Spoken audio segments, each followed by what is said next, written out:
ચાલો ફ્રેન્ડ્સ, 11મા ધોરણનું ત્રીજું chapter motion in a straight line એટલે કે સુરેખ પથ પર ગતિ. વિજ્ઞાન પ્રવાહમાં 11મા ધોરણનો ભૌતિક વિજ્ઞાનનો સિલેબસ જોઈએ તો પ્રથમ ચેપ્ટર એ માત્ર ફિઝિકલ ફિનોમિના એટલે કે ભૌતિક વિજ્ઞાનને લગતી ઘટનાઓ અને એનો ફાળો એટલે પરિચય સ્વરૂપે આપેલું છે.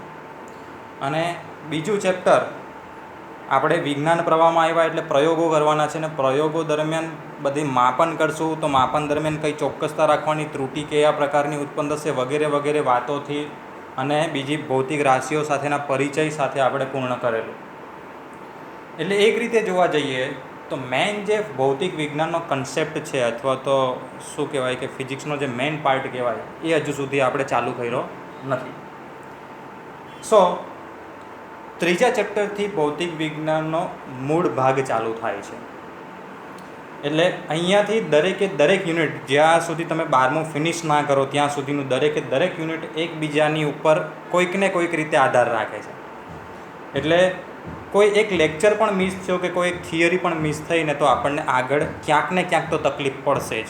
અને 11મા ધોરણની જ્યાં સુધી વાત કરું તો આ શરૂઆતના જે 4 ચેપ્ટર છે એટલા બધા એકબીજા પર ડિપેન્ડ કરે છે કે જો તમને ત્રીજું ચેપ્ટર નહીં આવડે તો ચોથું નહીં આવડે, અને ચોથું નહીં આવડે તો પાંચમું નહીં આવડે, અને પાંચમું નહીં આવડે તો છઠ્ઠું નહીં આવડે. અને આ 4 ચેપ્ટર નહીં આવડે એટલે ભૌતિક વિજ્ઞાનનો મેઇન પાયો જ કાચો ગણાય. એટલે આજથી તમારો જે પણ લેક્ચર સ્ટાર્ટ થાય છે તેને આપણે વ્યવસ્થિત રીતે ધ્યાન આપીને સમજવાની કોશિશ કરશું. સો આપણે શું વાત કરીએ હમણાં કે સુરેખ પથ પર ગતિ. આપણા ચેપ્ટરનું ટાઇટલ છે સુરેખ પથ પર ગતિ. હવે આમાં સુરેખ પથ તો સમજાય છે કે સુરેખ પથ એટલે સીધા રસ્તા પર ગતિ, પણ ગતિ એટલે શું? તો કોઈ પણ વ્યક્તિને પ્રથમવાર ગતિ પૂછવામાં આવે ને એટલે એક જ પ્રકારનો જવાબ આપશે કે ભાઈ કોઈ વેહિકલનું ઉદાહરણ લઈ લેશે અથવા કોઈ માણસનું, કોઈ પ્લેનનું, કોઈ પણનું ઉદાહરણ લઈ લેશે અને કહેશે કે ભાઈ આ વ્યક્તિ અહીંયાથી અહીંયા સુધી જાય છે કે આ ગાડી અહીંયાથી અહીંયા ગઈ, આને ગતિ થઈ કહેવાય, બટ એને પ્રોપરલી સમજાવી શકશે નહીં. ભૌતિક વિજ્ઞાનમાં ગતિને બહુ સરસ રીતે સમજાવેલી છે કે જ્યારે કોઈ પદાર્થનું સ્થાન સમય સાથે બદલાતું હોય ત્યારે એમ કહી શકાય કે તે પદાર્થ ગતિ કરે છે. એટલે ગતિની બહુ સીધી વ્યાખ્યા છે કે સમય સાથે કોઈ પદાર્થ સ્થાન બદલતો હોવો જોઈએ. સ્થાન વિશે આપણે ઊંડો પરિચય મેળવવાનો છે આગળ, પણ અત્યારે આપણને ગુજરાતી ભાષામાં સ્થાન એટલે ખબર જ છે, લોકેશન, પોઝિશન. ઓકે, સો જ્યારે કોઈ પદાર્થ સમય સાથે પોતાનું સ્થાન બદલતો હોય, એક જ સ્થાન પર ના રહેવો જોઈએ, એક જ સ્થાન પર રહે તો એ સ્થિર પદાર્થ કહેવાય. પણ જો અલગ અલગ સમયે પદાર્થ અલગ અલગ સ્થાન પર હોય તો વચ્ચે ક્યાંક ગતિ થઈ જ હશે. તો આપણે કહી શકીએ કે પદાર્થ સમય સાથે જ્યારે સ્થાન બદલતો હોય ત્યારે એ પદાર્થ ગતિ કરે છે એમ કહેવાય. એટલે આજ પછી ગતિ એટલે શું કોઈ પૂછે તો આપણે ગમે તેવા ઉદાહરણ આપ્યા કરતાં આ વ્યવસ્થિત રીતે આપણે એનો જવાબ આપીએ તો ભૌતિક વિજ્ઞાનને ન્યાય આપ્યો એવું કહેવાય. ઓકે, હવે અહીંયા 2 શબ્દો સમજી લેવા જરૂરી છે, એક કાઇનેમેટિક્સ અને એક ડાયનેમિક્સ. કાઇનેમેટિક્સ કોને કહેવાય કે આપણે માત્ર ગતિનો અભ્યાસ કરશું કે ભાઈ ગતિ થઈ, કેવા પ્રકારની થઈ, લાઈક ધેટ. પણ ગતિ કેમ થઈ ને એની આપણે ચિંતા કરશું નહીં, માત્ર ને માત્ર ગતિની ચર્ચા કરશું. તો એ અભ્યાસ આપણો કાઇનેમેટિક્સ કહેવાય. પણ જો આપણે ગતિ કયા કારણોસર થઈ, ભાઈ કે ભાઈ કોઈ વ્યક્તિએ ગતિ કરી કે કોઈ વાહને ગતિ કરી તો કોઈએ ધક્કો માર્યો એટલે કે બળ આપ્યું તો ગતિ થઈ, અથવા તો અંદર વેહિકલ છે ધારો કે એની અંદર એન્જિન સ્ટાર્ટ કરવાથી એને બળ મળ્યું અને ગતિ થઈ. આ પ્રકારના આપણે કારણોની ચર્ચા કરીએ, બરાબર છે. તો જ્યારે ગતિની ચર્ચા કારણો સહિત કરવામાં આવે તો એ શાખાને કહેવાય ડાયનેમિક્સ. એટલે ગતિની જ ચર્ચા કરવાની છે પણ કારણો વગર તો કાઇનેમેટિક્સ, પણ કારણો સહિત તો ડાયનેમિક્સ. પણ આને સંયુક્ત સ્વરૂપે મિકેનિક્સ કહેવાય. એટલે આપણે આખી ગતિનો ટોટલ બધો જે અભ્યાસ કરશું એને સરવાળે શું કહેશું? મિકેનિક્સ કહેશું. ઓકે, ચાલો તો હવે આપણે ગતિનો અભ્યાસ કરવાનો છે. ગતિની વ્યાખ્યામાં જ આપણે કીધું, શું કીધું કે કોઈ પદાર્થ સમય સાથે સ્થાન બદલે તો એમ કહેવાય કે ગતિ થઈ. એટલે આપણે સૌપ્રથમ તો સ્થાનને સમજવું પડે. એટલે અહીંયા નોટ ડાઉન કરવું હોય તો કરી લો. ગતિનું વર્ણન કરવા માટે પદાર્થનું જુદા જુદા સમયે સ્થાન જાણવું જરૂરી જ છે. બાકી તમે ગતિનો અભ્યાસ કઈ રીતે કરશો? તમે અલગ અલગ સમયગાળો લેશો ભાઈ કે ચાલો પહેલાં અત્યારે ચાલુ કર્યું, પછી 5 મિનિટ પછી અથવા 1 મિનિટ પછી થોડી મિનિટો પછી પાછી થોડી મિનિટો પછી તમારે શું કરવું પડશે? એના સ્થાનનું અવલોકન કરવું પડશે કે અત્યારે આ ભાઈ આ વ્યક્તિ આ જગ્યાએ હતો, હવે આ જગ્યાએ છે, હવે આ જગ્યાએ છે. પછી તમે ગતિનો અભ્યાસ કરી શકો કે ઓકે આ ભાઈએ આટલું આ બે જગ્યા વચ્ચેનું અંતર કાપતા આટલો સમય લીધો. આવું વગેરે વગેરે વાતો તમે જે કરશો એટલે કે ગતિનો અભ્યાસ કરશો એના માટે તમારે જુદા જુદા સમયે શું જાણવું પડશે? સ્થાન તો જાણવું જ પડશે. કોઈ પણ પદાર્થનું સ્થાન કોઈ સંદર્ભ બિંદુની સાપેક્ષે જ નક્કી કરી શકાય છે. આમ સ્થાન નક્કી કરવા માટે આપણે સંદર્ભ બિંદુનો ઉલ્લેખ અનિવાર્ય છે. એટલે તમારે પહેલાં હવે એ સમજો કે સંદર્ભ બિંદુ એટલે શું, પછી સ્થાન વિશે તમને ચોક્કસ માહિતી મળશે. હવે આપણે સુરેખ પથ પર ગતિ ભણીએ છીએ એટલે આપણો રસ્તો કેવો હશે? સીધો રસ્તો જ હશે. એટલે મેં અહીંયા સીધો રસ્તો ધ્યાનમાં લીધેલો છે. અહીંયા એક ઝાડ છે અને એની ડાબી બાજુ એક વ્યક્તિ ઊભો રહેલો છે અને નીચે બધા આંકડાઓ આપેલા છે. એ એક સરખા અંતરોએ આંકડા લખેલા છે કે જમણી બાજુ તમને દેખાતું હશે આ ઝાડ જે છે ત્યાં 0 લખેલો છે, પછી આવે 1 2 3 4 5 6 7 સરખા અંતરે. અને એવી જ રીતે ડાબી બાજુ 0ની ડાબી બાજુ તમે હંમેશા લખો છો -1 -2 -3 -4 -5 -6. હવે અહીંયા જે પ્લસ અને માઇનસ છે તે ગાણિતિક સંજ્ઞાઓની સાથે અહીંયા કંઈ લાગતું વળગતું નથી. અહીંયા દિશા સૂચવે છે કે ભાઈ ઝાડની જમણી બાજુ તો ધન અને ઝાડની ડાબી બાજુ તો ઋણ. હવે આને તમે ચિહ્ન એટલે ગાણિતિક ક્રિયા સમજવાની કે સંખ્યા રેખા સમજવાની ભૂલ કરશો નહીં, પણ એના જેવું જ લાગશે. એટલે ઉદાહરણમાં એવું જ લીધું છે કે જેથી તમને આગળ ભણી ગયેલા છો એટલે ઇઝી જ પડે. સો અત્યારે આ વ્યક્તિ ઝાડની ડાબી બાજુ ક્યાં ઊભેલો છે? તો -4 પર. આ બિંદુ જે સી દેખાય છે તે તમને -4 પર છે. એટલે એકચ્યુઅલી આ રીતે બોલાય કે આ વ્યક્તિ આ ઝાડની ડાબી બાજુ 4 મીટર અંતરે છે. હવે એવું નહીં બોલાય કે -4 પર છે. આ વ્યક્તિ આપણી ભાષામાં કહીએ તો ઝાડની ડાબી બાજુ ક્યાં છે? 4 મીટર અંતરે. પણ જો એ જ વ્યક્તિ અહીંયા બી પર ઊભેલો હતે તો બી ક્યાં છે? 5 પર. સો આપણે એવું બોલતે કે આ વ્યક્તિ જે છે તે ઝાડની જમણી બાજુ કેટલા અંતરે છે? 5 મીટર. તો આ જે 4 અને 5 અથવા 10 હોય કે કોઈ પણ આપણે આંકડો બોલીએ એનું સ્થાન રજૂ કરે છે. પણ કોની સાપેક્ષમાં રજૂ કરે છે? અહીંયા ઝાડની સાપેક્ષમાં. આપણે દર વખતે એવું કહેવું પડે કે ભાઈ ઝાડથી આટલા અંતરે, ઝાડથી આટલા અંતરે, ઝાડની જમણી બાજુ, ઝાડની ડાબી બાજુ. અહીંયા તો જમણી ડાબી દેખાય છે, કદાચ આગળ પાછળ પણ હોઈ શકે ને ઉપર નીચે પણ હોઈ શકે, તો તે પ્રમાણે દિશા તમે લઈ શકો. એટલે આ પ્લસ અને માઇનસ ચિહ્ન જે છે તે દિશા દર્શાવે છે અને તમારે ચોખવટ કરવી પડે કે ભાઈ ઋણ એ કઈ તરફ છે અને ધન એ કઈ તરફ છે. હવે અમુક લોકોને એવું યોગ્ય લાગે કે ભાઈ આ જમણી બાજુ ઋણ લઈ લે અને ડાબી બાજુ ધન લઈ લે તો એમાં ખોટું કંઈ નથી. એના અકોર્ડિંગ ટુ આ દિશા ઋણ છે અને આ દિશા ધન છે તો ચાલે. પણ આપણે અત્યારના એક્ઝામ્પલમાં આ જમણી બાજુની દિશાને ધન લીધેલી છે અને ડાબી બાજુની દિશાને ઋણ લીધેલી છે. ઓકે, એટલે એમાં તમારે કન્ફ્યુઝ થવાની જરૂર નથી. તો અહીંયા જે ઝાડ જે છે એને આપણે ક્યાં લઈ લીધેલું છે? એને સંદર્ભ બિંદુ કહેવાય, જેને હંમેશા O વડે દર્શાવાય અને જેનું સ્થાન હંમેશા 0 રહેશે.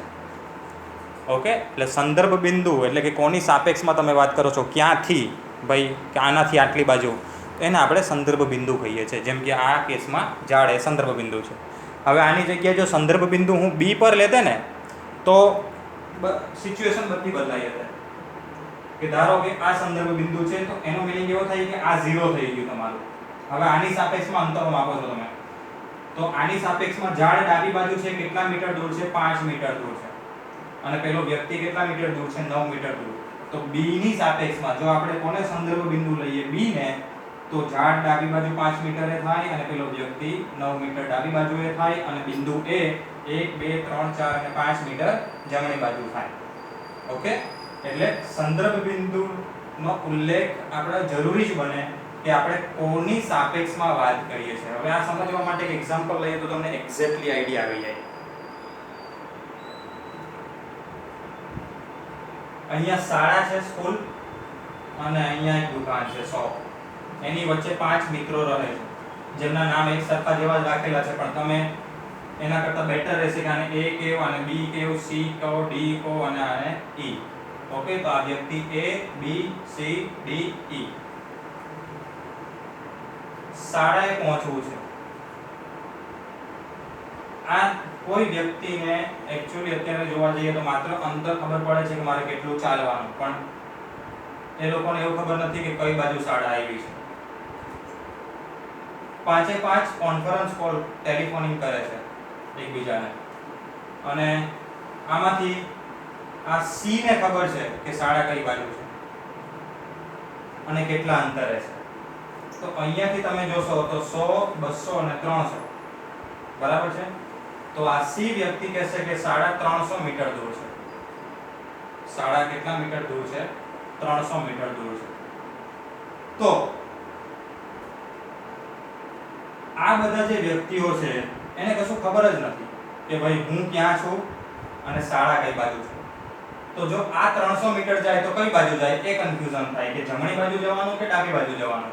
અને એક રીતે જોવા જઈએ તો જમણી બાજુએ 300 મીટર જશે તો એ ઈ ના ઘરે પહોંચી જશે, અને ડાબી બાજુ જશે તો સ્કૂલની આગળ નીકળી જશે. ઓકે, એવી જ રીતે જો ડી ને ખબર હોય કે ભાઈ ઓકે ડી ને ખબર છે, આ બીજા 4 વ્યક્તિઓને નથી ખબર પણ ડી ને ખબર છે કે શાળા કઈ બાજુ છે અને કેટલા મીટર છે. તો એ કહેશે કે ભાઈ 100, 200, 300 અને 400 મીટર દૂર છે, પણ એને ચોખવટ નહીં કરી તો વળી પાછી કન્ફ્યુઝન થાય. આ 400 મીટર કઈ બાજુ જશે, પેલી બાજુ કે આ બાજુ, અને એ ગમે તે બાજુ જશે એ શાળાએ તો પહોંચશે જ નહીં. કારણ કે એક્ઝેક્ટલી આના ઘરથી શાળા કઈ બાજુ, તો તમારી તરફથી ડાબી બાજુ 400 મીટર દૂર છે. એટલે આપણે જ્યારે પણ સ્થાન અથવા તો આ મેં તમને હમણાં કીધું કે ભાઈ આની કમ્પેરમાં વાત કરી કે આની કમ્પેરમાં, તો એ પોતે શું થઈ જાય? સંદર્ભ બિંદુ થઈ જાય. એનું સ્થાન કેટલું થઈ જાય? 0 થઈ જાય. તો એને કેવું પડે કે કઈ દિશામાં, અને મારાથી 300 મીટર દૂર છે, તમારાથી નહીં. ઓકે, એ આ દાખલા તરીકે સી એ વાત કરેલી તો એનાથી 300 મીટર દૂર છે, તો એને એવું કીધું કે 300 મીટર દૂર છે. એક્ચ્યુઅલી આનાથી તો એ 200 મીટર જ થાય. એટલે આ બધાના સ્થાન અને એની સાથે એક સંદર્ભ બિંદુનું ઇમ્પોર્ટન્સ આ છે.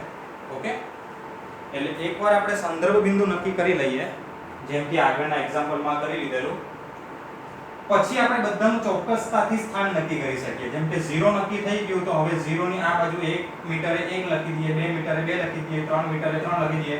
તો આ બધા ચોક્કસ સ્થાન થઈ ગયા. બી નું સ્થાન એક્ઝેક્ટ 5 મીટર, પણ કઈ બાજુ? જમણી બાજુ. આ ચોક્કસતામાં આપણે સંદર્ભ બિંદુ તરીકે કોને લીધેલો છે? ઝાડ. એટલે આપણે આખા વાક્યમાં આ રીતે કહેવું પડે કે ભાઈ તમારે બી પર પહોંચવું છે તો ઝાડથી ધન દિશામાં કેટલા મીટર દૂર? 5 મીટર દૂર જાઓ. જો તમારે સી પર પહોંચવું છે તો ઝાડથી કઈ બાજુ? ડાબી બાજુ. આમાં દિશા પણ આપણે બોલવું પડે, અને સાથે સાથે કેટલા મીટર દૂર એ પણ કહેવું પડે. તો આ ચોક્કસતાથી સ્થાન રજૂ કરે છે, પણ એના માટે સંદર્ભ બિંદુ એટલે કે 0 તો જોઈએ અને જોઈએ છે. ઓકે, હવે સંદર્ભ બિંદુ અને સ્થાન નક્કી કરવા માટે પ્રચલિત એક જ પદ્ધતિ છે, યામ પદ્ધતિ, XYZ યામ પદ્ધતિ, જેમાં તમે 3 યામ લેવો છો: x અક્ષ, y અક્ષ અને z અક્ષ. તમે અત્યાર સુધી ગણિતમાં આ પ્રમાણેના x y અક્ષો લઈને જ આવ્યા છો. સંખ્યા રેખાઓ તો એક જ અક્ષ હોય છે, પણ જો તમે ગ્રાફ દોરો તો 2 અક્ષો દોરો છો. એ પ્રમાણે ખરેખર 3 પરિમાણમાં કેટલા અક્ષો આવે? 3 અક્ષો આવે. x અક્ષ તમે કોઈ એક ડાયરેક્શનમાં લઈ લો તો તેને લંબ ડાયરેક્શનમાં કાં તો y લો કાં તો z લો, અને 2 અક્ષ લેવાઈ ગયા એટલે જે બચ્યો તે તમારો એ બંનેને લંબ હોવો જોઈએ. એટલે આપણે અહીંયા વાત કરીએ તો ધારો કે આડો અક્ષ x છે અને આ અક્ષ y છે, તો z અક્ષ તમારી તરફ લંબ રૂપે બહાર તરફ થશે. ઓકે, અને આ 3 અક્ષો પસંદ કરવા માટેના કોઈ નિયમો નથી, તમે જાતે નક્કી કરી શકો. હવે હું શૂન્યાવકાશમાં કશે ખોવાઈ ગયો તો ત્યાં મને ખબર નથી પડવાની કે આડી દિશા કઈ ને ઊભી દિશા કઈ. તો હું ગમે તે ડાયરેક્શનમાં, ધારો કે આને x અક્ષ કહી દઉં, પછી આને y અક્ષ કહી દઉં અને આને z અક્ષ કહી દઉં. એ મારી મરજી હવે કે મારે કઈ ડાયરેક્શન પ્રોપરલી વ્યાખ્યાયિત કરવી છે. ઓકે, એટલે આના માટેના કોઈ નિયમો છે નહીં. મરજી મુજબ x y z લઈ શકાય. જેમ કે અહીંયા આને z લીધેલો છે અને આમાં પણ z લીધેલો છે. આડો અક્ષ x લીધેલો છે, અહીંયા y લીધેલો છે. પછી આ અક્ષ y લીધેલો છે, આમાં x છે. આ તો હવે બોર્ડ પર છે એટલે તમને આ 3 પરિમાણ આ જ રીતે દેખાય, પણ મેં તમને કીધું તેમ કે શૂન્યાવકાશમાં તમે કોઈ પણ દિશામાં લઈ શકો. આ 3 અક્ષો જે બિંદુ પર છેદે એકબીજાને એને આપણે ઉગમ બિંદુ અથવા તો સંદર્ભ બિંદુ કહીશું. આપણા કેસમાં સંદર્ભ બિંદુ, ખરેખર એને ઉગમ બિંદુ કહેવાય. એટલે કે 0 ત્યાંથી આપણે ચાલુ કરવાનું કે ભાઈ 0 ની જમણી બાજુ ધન લઈ લઈએ તો ધન, ઋણ લઈ લઈએ તો ઋણ. આપણે અત્યાર સુધી ધન જ લીધું છે તો આપણે ધન જ લેશું. ડાબી બાજુ ઋણ, ઉપર ધન, નીચે ઋણ, તમારા તરફ ધન, અંદરની તરફ ઋણ. ઓકે, સો એ પ્રમાણે હવે 3 પરિમાણમાં સ્થાન આ રીતે નક્કી થાય કે ભાઈ તમારો કણ અથવા માણસ જે તે પદાર્થ ગમે ત્યાં હશે. ધારો કે તમારે રૂમની એક કોર્નર પર ઊભા રહી જાવ, બરાબર છે. જેમ કે હું આ રૂમની કોર્નર આ લઈ લઉં ધારો કે, તો હવે આ જે નીચેથી જે અક્ષ પસાર થાય છે મારા પગ પાસેથી થઈને, એને ધારો કે x અક્ષ કહી દઉં. પછી આ તમારી તરફ જે અક્ષ આવે છે તેને y કહી દઉં અને ઉપર તરફનો અક્ષ z કહી દઉં. આ રીતે તમે 3 અક્ષ નક્કી કરી નાખો. અને એમાં પહેલી કોર્નર પર જવું હોય તો તમારે 3 અક્ષોના થોડા થોડા માપ આવે કે ભાઈ x દિશામાં આટલું ચાલવું પડશે, પછી y દિશામાં થોડું ચાલવું પડશે અને પછી ઉપર જશો તો z દિશામાં એટલે પેલી કોર્નર આવશે. બરાબર છે. તો એક્ઝેક્ટલી એ જ રીતે ભાઈ કે અહીંયા આ બિંદુ બતાવેલું છે તો x દિશામાં થોડુંક હશે, y દિશામાં થોડુંક હશે અને z દિશામાં થોડુંક હશે. અહીંયા લખેલું છે કે x અક્ષ પર 4 એકમ દૂર છે, y દિશામાં 5 એકમ દૂર છે અને z દિશામાં 5 એકમ દૂર છે. પહેલો અહીંયા હંમેશા x લખાય, બીજો y લખાય અને ત્રીજો z લખાય. એટલે આ રીતે જ્યારે પણ સ્થાન દર્શાવેલો છે, પહેલો x હશે, બીજો y હશે અને ત્રીજો z હશે. તો આપણે એક્ચ્યુઅલી 3 પરિમાણમાં સ્થાન દર્શાવ્યું. કેટલા પરિમાણમાં? 3. જો તમારા બુકના પેજ પર જ હોય, પેજ એટલે ખબર પડે ને, પેજ એટલે 2 જ પરિમાણ આવે. પેજ હોય એટલે આવું દેખાશે તમને. આ લંબાઈ હશે અને આ શું હશે? પહોળાઈ ધારો કે. ઓકે, તો એમાં તમારે સ્થાન નક્કી કરવું હશે તો x દિશામાં ચાલવું પડશે ને y દિશામાં ચાલવું પડશે. એટલે કેટલા યામ આવશે? 2 જ યામ આવશે, x અને y. અને આપણે સુરેખ પથ પર ગતિ કરીએ છીએ. સુરેખ પથ એટલે સ્ટ્રેટ લાઈન. તો એમાં કેટલું પરિમાણ આવે? એક જ. x અક્ષ લેશો તો કામ ચાલી જશે. કારણ કે આપણે વાંકા ચૂકા આડું અવળું કશે જવાનું નથી, સીધા ચાલવાનું છે. એટલે એક જ અક્ષ લેવાનો છે. કયો અક્ષ? x અક્ષ. તો સ્થાન આપણું એક જ રીતે દર્શાવાશે. ઓકે, એટલે આ તો મેં તમને અત્યારે બતાવી દીધેલું છે કે 3 પરિમાણમાં આ રીતે બતાવાય. x અક્ષ, y અક્ષ ને z અક્ષ. ત્રણના મૂલ્ય આવે. જો 2 પરિમાણ હોય તો 2 જ મૂલ્ય આવે અને 1 પરિમાણ હોય તો 1 જ. આખા ચેપ્ટરમાં આપણું એક જ પરિમાણ આવવાનું છે, x અથવા તો y. તમે જે અક્ષ લેશો તે. મોટા ભાગે બુકમાં શું કરે? આડી ગતિ માટે x અક્ષ લે અને ઊભી ગતિ માટે y અક્ષ લે. એ તો આપણી ચોઈસ છે કે કયા અક્ષને x લેવો, કયાને y લેવો. અને મારે બધાને x લેવો હોય તો પણ કોણ ના પાડે? ઓકે,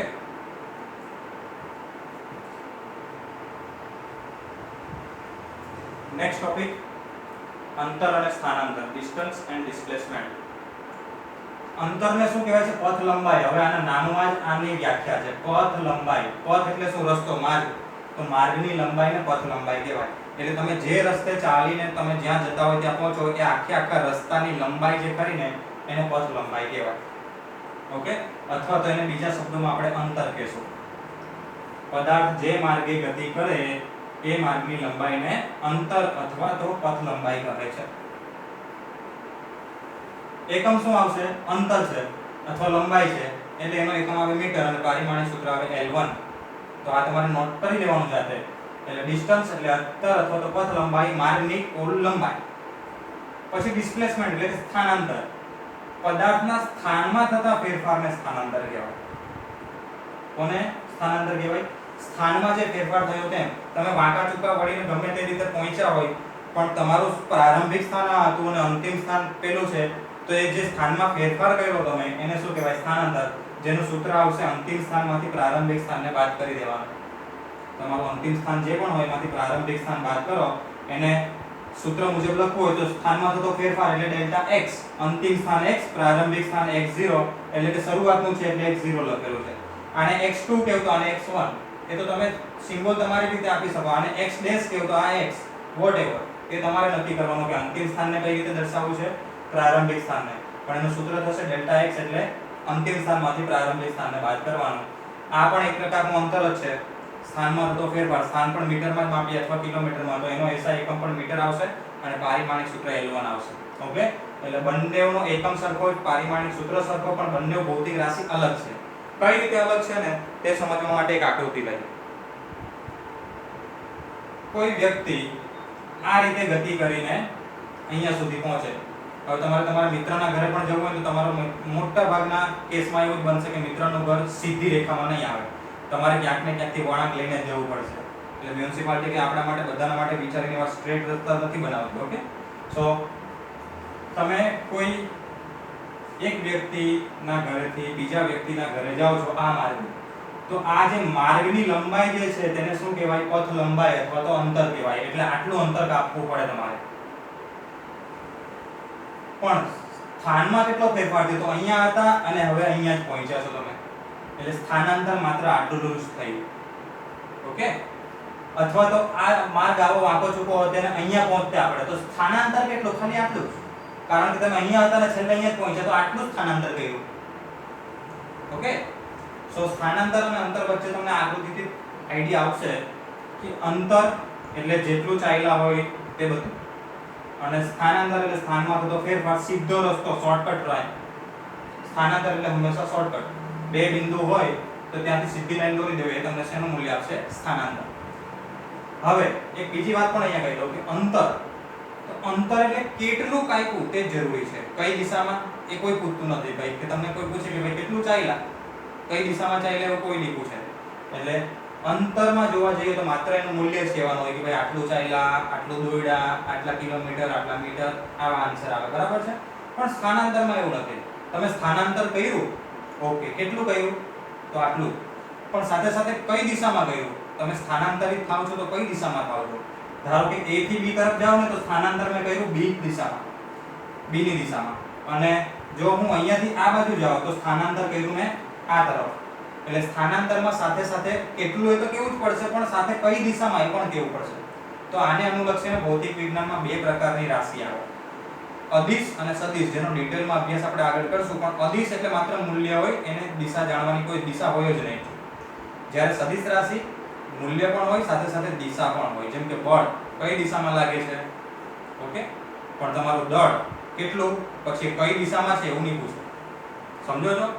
એટલે જેનું માત્ર મૂલ્ય જ હોય તે અદિશ રાશિ, પણ જેમાં મૂલ્ય સાથે દિશા પણ હોય તે સદિશ રાશિ. તો અહીંયા અંતર એ આપણી અદિશ રાશિ થઈ, સ્થાનાંતર એ સદિશ રાશિ. એટલે બંને વચ્ચેનો તફાવત આટલો છે. અને આકૃતિમાં તમને એક્ઝેક્ટ આઈડિયા આવતો હશે કે અંતર શોધવા માટે તમારે શું કરવાનું અને સ્થાનાંતર શોધવા માટે તમારે શું કરવાનું. હવે ક્વિકલી આપણે ફટાફટ સમજી લઈએ એક નાનકડો એક્ઝામ્પલ. આ ઉગમ બિંદુ એટલે કે સંદર્ભ બિંદુ છે, ત્યાંથી 100, 200, 300, 400, 500 મીટરમાં દર્શાવેલા છે. તમારે કિલોમીટરમાં દર્શાવો તો પણ ચાલે. 200 પર P છે, 400 પર Q છે. આ અલગ અલગ બિંદુઓ દર્શાવ્યા છે. એવી જ રીતે ડાબી બાજુ -100, -200, -300 અને આ R જે છે તે ક્યાં દર્શાવેલો છે? -200 પર. તો મારે તમને અંતર અને સ્થાનાંતર વચ્ચેનો સ્પષ્ટ રીતે તફાવત બતાવવા માટે મેં શું કર્યું છે? અલગ અલગ સ્થાન લઈ લીધા છે, તે દરમિયાન કાપેલું અંતર અને સ્થાનાંતર સમજતા જઈએ. કેલ્ક્યુલેટર લઈને બેસવો તો કેલ્ક્યુલેટર લઈને બેસજો. ઓકે? શરૂઆતમાં હું અહીંયા છું, જે ટેબલમાં નથી દર્શાવેલું, પણ શરૂઆતમાં આપણે સંદર્ભ બિંદુ પર છીએ. એટલે કે ક્યાં છું હું? O પર. એટલે મારું પ્રારંભિક સ્થાન 0 છે. પ્રારંભિક સ્થાન કેટલું છે? 0.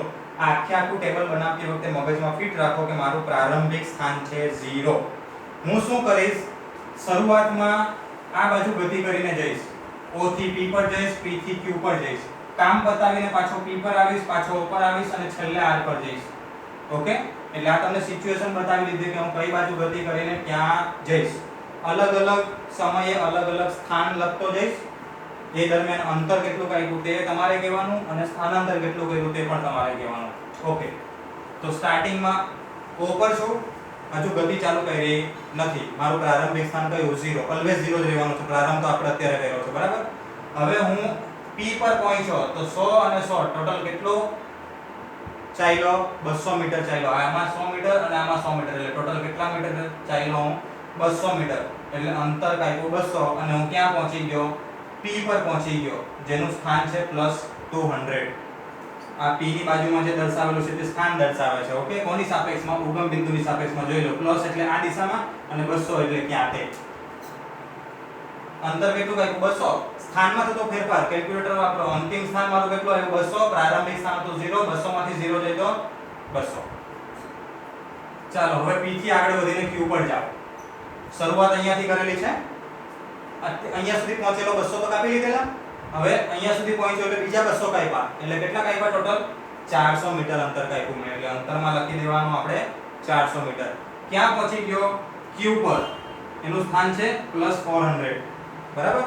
સ્થાનાંતર કેટલું કર્યું તો અંતમાં તમે ક્યાં પહોંચ્યા છો +400 પર અને સ્ટાર્ટ ક્યાંથી કરેલું 0 થી એટલે 400 માંથી 0 જાય તો 400 ઓકે સો અહીંયા સુધી તો આપણે સીધી રેખામાં ગતિ કરી હવે અહીંયા કામ પતી ગયું એટલે સીધી રેખામાં પાછા આવો પાછા આવવામાં આપણે Q પરથી P પર આવ્યા એટલે પાછો હું P પર આવી ગયો જતી વખતમાં કેટલા કાપેલા હતા 400 મીટર અને અહીંયાથી અહીંયા આવવા માટે બીજા 200 કાપ્યા એટલે ટોટલ અંતર કેટલું કાપ્યું મેં 600 જવાના 400 અને આવવાના બીજા હજુ 200 થયા છે અંતર આપણે જેટલું ચાલીએ તો બધું જ ગણવાનું ને એટલે આપણે ટોટલ 600 મીટર અંતર કાપ્યું સ્થાનમાં તો ફેરફાર કેટલો તો હું અત્યારે ક્યાં આવ્યો છું P પર એટલે કેટલા પર આવેલો છું +200 પર અને સ્ટાર્ટ ક્યાંથી કરેલું 0 થી તો 200 માંથી 0 જાય તો 200 અને ધ્યાનથી સમજજો સ્થાનાંતરમાં હંમેશા અંતિમ એટલે હમણાં ક્યાં છો તે અને શરૂઆત ક્યાંથી કરેલી તે તો અંતિમ સ્થાન મારું હમણાં P પર છો એટલે +200 અને શરૂઆત કરેલી 0 થી એટલે 200 માંથી 0 જાય તો 200 ચાલો હવે P પરથી O પર આવી જાઓ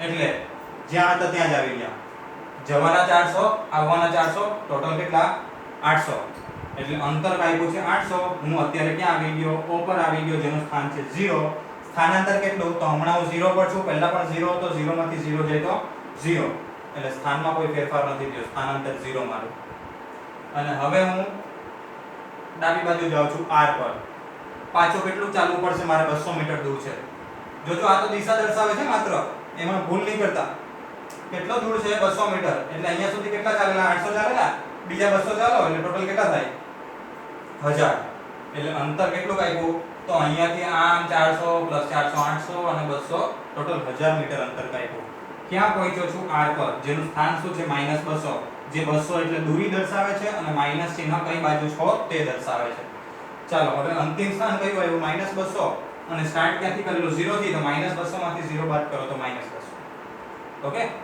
સો આ પ્રમાણે આપણે આખું ટેબલ દર્શાવી દીધું છે કે ગતિ આપણે કરીશું એક પથ પર આગળ ગયા પાછળ આવ્યા એ દરમિયાન અંતર માપ્યા અને સ્થાનાંતર માપ્યા તો તમે જોઈ શકો કે જ્યાં સુધી તમે એક જ સીધી રેખામાં આગળ વધો ત્યાં સુધી અંતર અને સ્થાનાંતર સરખા છે જોઈ લો અહીંયા સુધી આવેલા ત્યાં સુધી પણ જેવું તમે ત્યાંથી બેક મારો એટલે કે યુ ટર્ન લેવો કે આડાઅવળા જવાના તો શું થવાનું અંતર એ સ્થાનાંતરથી કેવું થઈ જવાનું મોટું થઈ જવાનું જો આમાં પણ અંતર વધારે છે સ્થાનાંતર ઓછું અંતર વધારે સ્થાનાંતર ઓછું અંતર વધારે સ્થાનાંતર ઓછું એટલે આપણે લખી શકાય કે અંતર એ હંમેશા સ્થાનાંતરથી મોટું હશે અથવા તેના જેટલું જ હશે એટલે અંતર is greater than or equal to સ્થાનાંતર સમજો છો બીજું શું નોંધી શકીએ આપણે અંતર પોઝિટિવ જ છે કેમ કે અદિશ રાશિ છે માત્ર મૂલ્ય જ કેટલું એટલે હંમેશા ધન જ આવશે જ્યારે સ્થાનાંતર જો પ્લસ પણ છે 0 પણ છે ને માઈનસ પ્લસ એટલે એક દિશા છે માઈનસ એટલે બીજી દિશા છે અને 0 વેલ્યુ પણ આવી શકે ઓકે તો સ્થાનાંતર 0 પણ હોઈ શકે ધન પણ હોઈ શકે ઋણ પણ હોઈ શકે જ્યારે અંતર પોઝિટિવ જ હશે